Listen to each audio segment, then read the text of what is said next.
मणिपुर में जनजातियों के बीच हिंसा का इतिहास पुराना है, लेकिन वर्ष 2023 के आरंभिक महीनों में राज्य में जो कुछ हुआ उसे लेकर कांग्रेस पार्टी की अति सक्रियता कई प्रश्न खड़े कर रही है।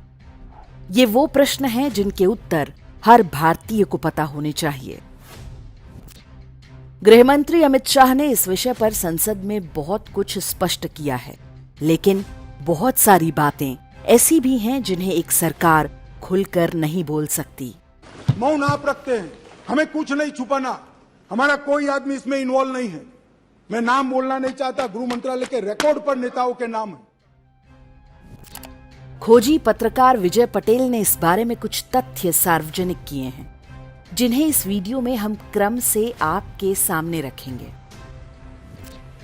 मणिपुर की लगभग 400 किलोमीटर की सीमा म्यांमार से लगी है। इस पर कोई फेंसिंग अर्थात बाड़ नहीं लगी है। यहां एक समझौता है जिसके अनुसार सीमा के दोनों ओर 16 किलोमीटर तक रहने वाले कुकी समुदाय के लोग बिना वीजा के एक देश से दूसरे देश जा सकते हैं। यही गलियारा उन स्थानों में से है जहां विश्व में सबसे अधिक मादक द्रव्यों या ड्रग्स का उत्पादन होता है। इसे ड्रग्स का गोल्डन ट्रायंगल भी कहा जाता है। यहां जमकर अफीम की खेती होती है और ये करने वाले अधिकांश कुकी समुदाय के घुसपैठिए हैं जो म्यांमार से आए हैं। नेटफ्लिक्स पर एक प्रसिद्ध वेब सीरीज है नार्कोज।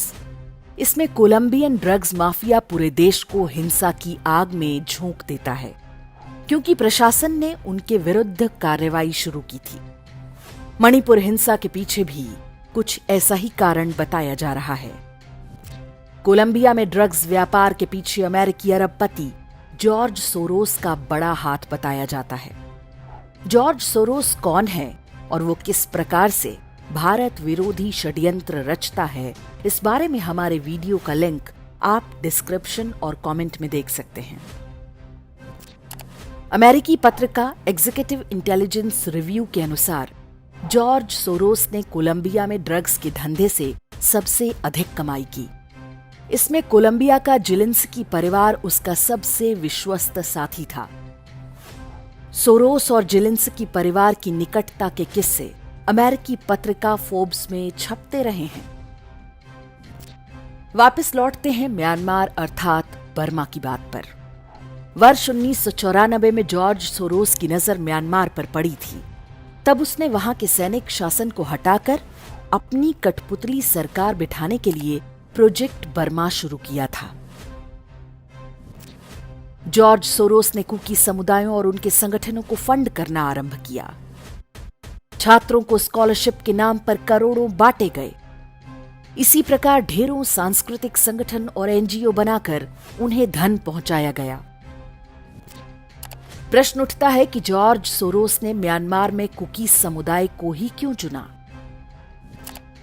वर्ष 1994 में ही जॉर्ज सोरोस से जुड़ा एक थिंक टैंक आरंभ हुआ जिसका नाम था FDLAP।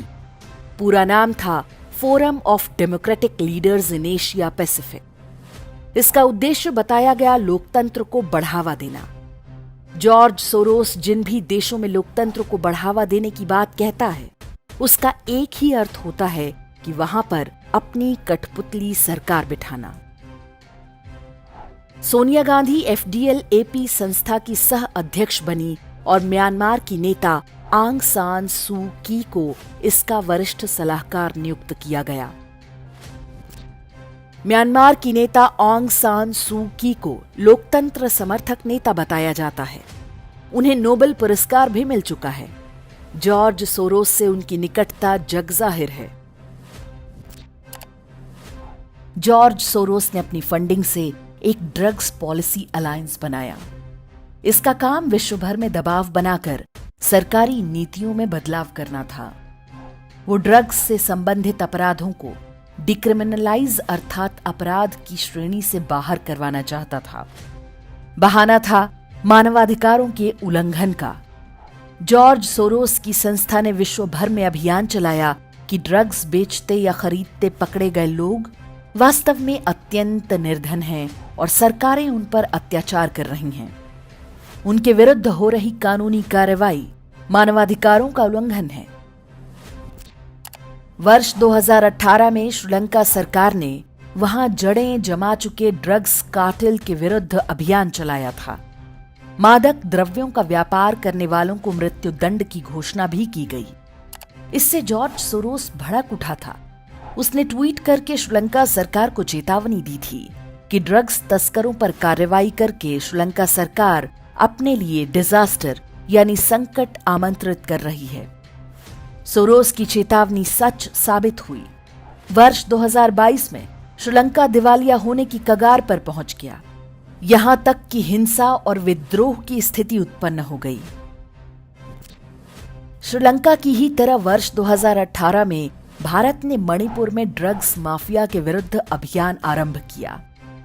मणिपुर सरकार ने 18,664 एकड़ भूमि में अफीम की खेती को नष्ट करवा दिया। इस दौरान 963 अपराधी ड्रग ट्रैफिकिंग में पकड़े गए। कुकी समुदाय के घुसपैठियों द्वारा हिंसा इस कार्रवाई के साथ ही शुरू हो गई थी। आग में घी का काम किया मणिपुर उच्च न्यायालय के आदेश ने, जिसमें उसने हिंदू मेतेई समुदाय को जनजातीय आरक्षण के लिए योग्य माना। अर्थात मणिपुर में हिंसा का असली कारण ड्रग्स था। जो कोलंबिया और श्रीलंका में हो चुका था, वही अब मणिपुर में भी आरंभ हो गया। हमें कहने की आवश्यकता नहीं है कि इस पूरी हिंसा के पीछे कौन से बड़े लोग हैं। आप स्वयं निर्णय कीजिए कि क्या ये सब कुछ संयोग मात्र है।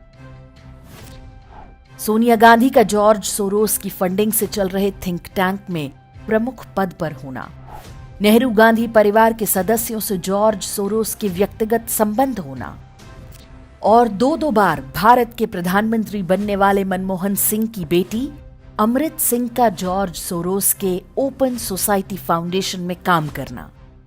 संयोगों का यह क्रम बहुत लंबा है।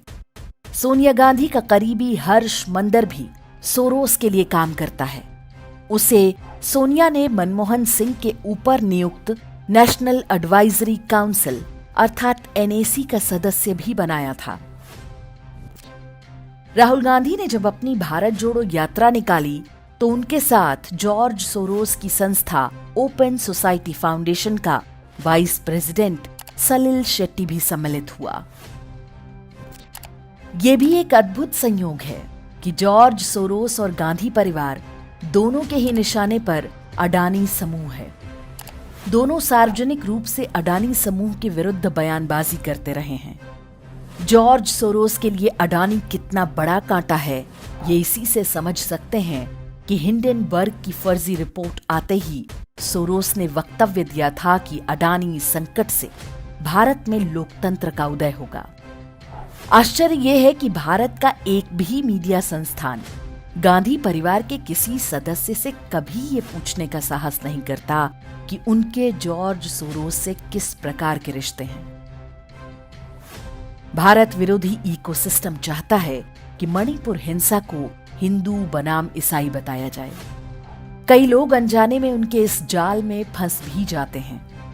ये भी स्पष्ट है कि हिंसा के पीछे मादक द्रव्यों के अंतर्राष्ट्रीय सौदागरों का हाथ था।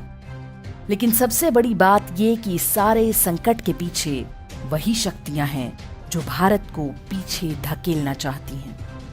संभवतः कांग्रेस को लगता है कि जब भारत अस्थिर होगा तो देश विरोधी शक्तियां उसके ही युवराज को कठपुतली बनाकर दिल्ली की सत्ता में बिठाएंगी।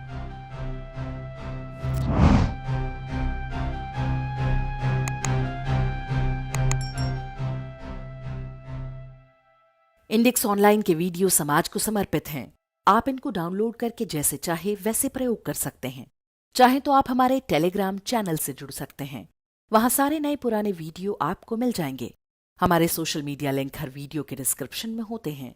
हमारा एकमात्र उद्देश्य हिंदू समाज को जागृत और एकजुट करना है।